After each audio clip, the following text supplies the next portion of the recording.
Hello again. This is Mary Brody with my blog Women in Work. And before I start talking about some of the issues about women in work, I wanted to give you some background on how I view feminism.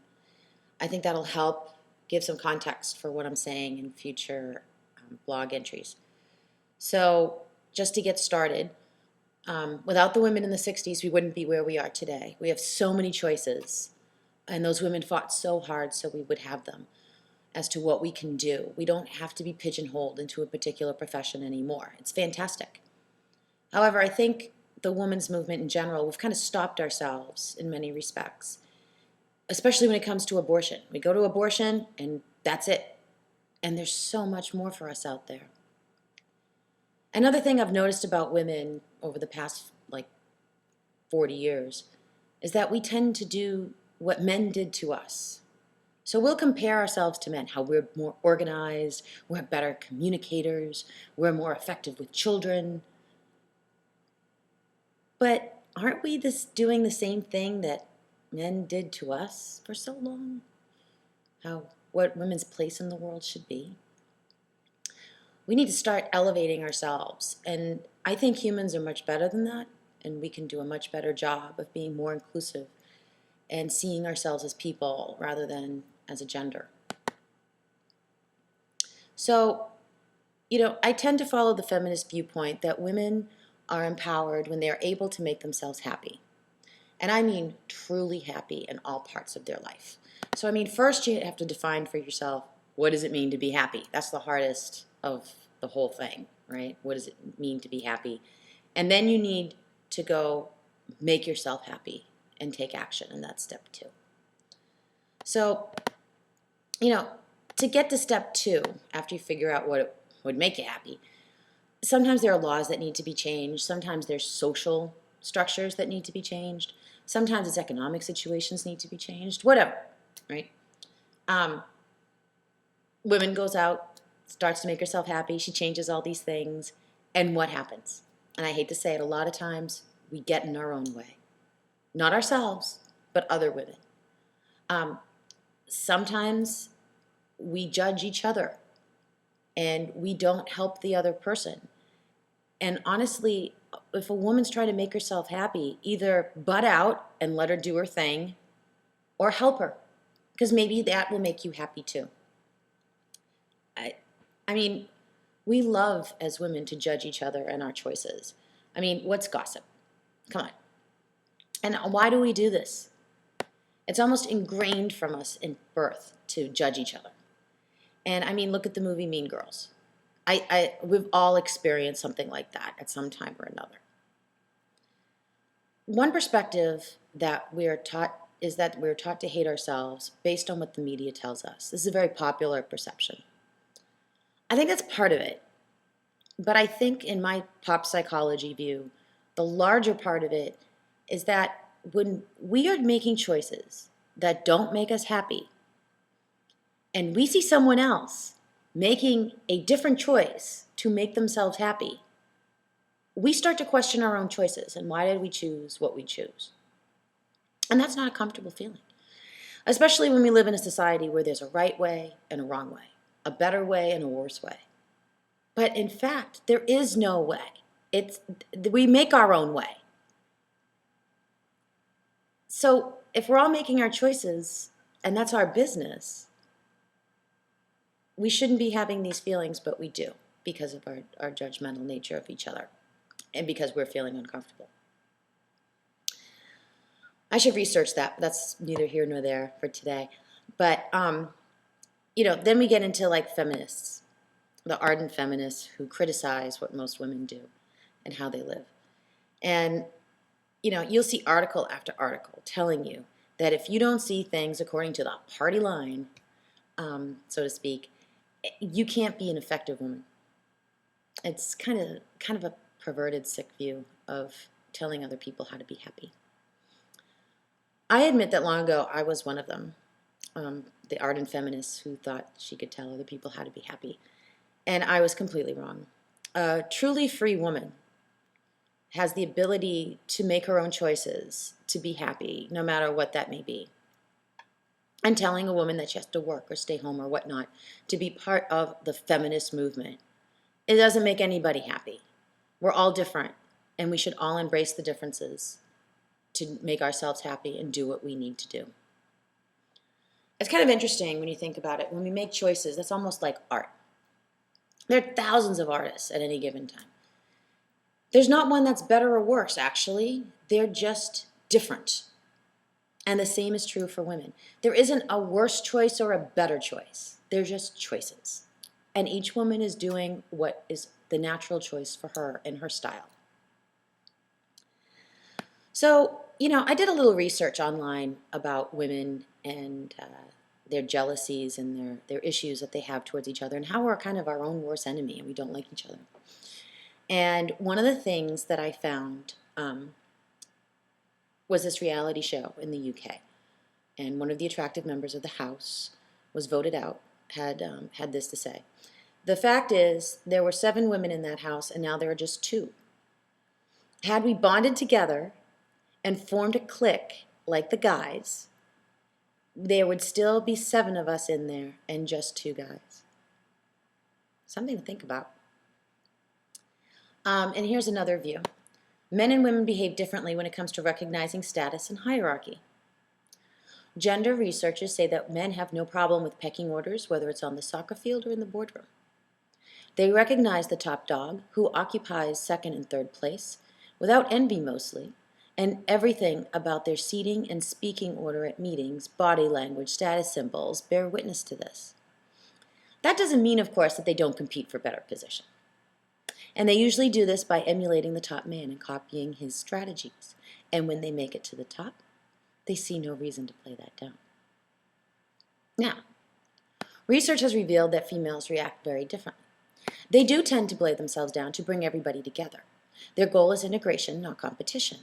Among little girls, any girl who stands out because she is smarter, funnier, or prettier is anything but admired by the others. Grown women in professional life have learned that hiding their qualities just so other women will like them damages them, but the net result is they are not liked. Solidarity ends there.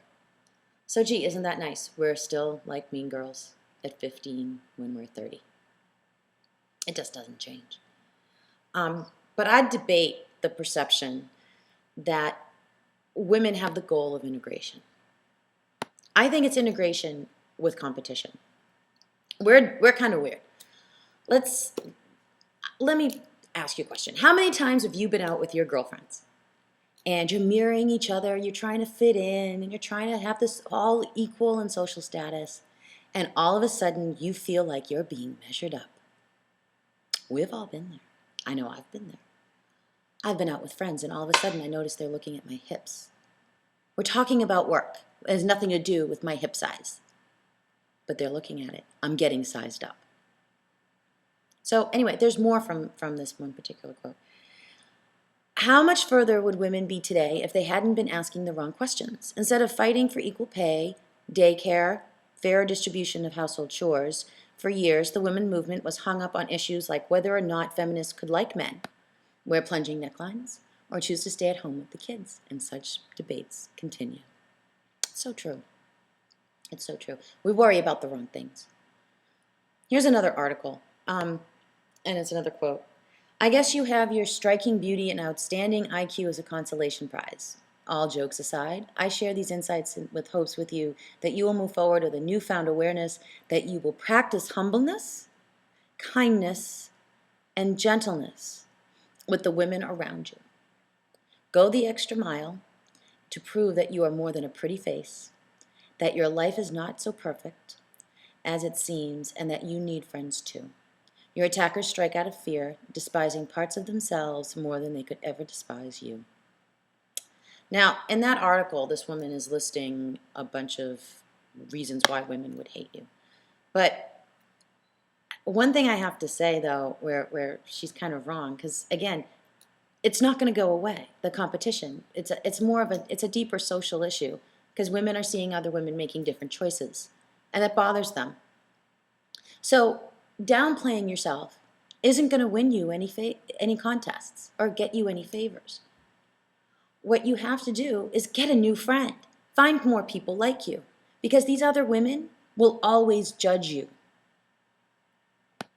It doesn't matter if you're smart and you use big words and you can't help that, or if you have curves, or if you're straight and flat.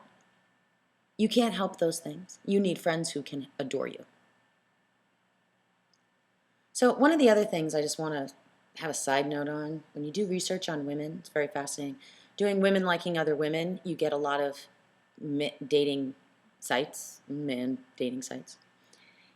And when I was tagging the other video, I started getting tags for chocolate.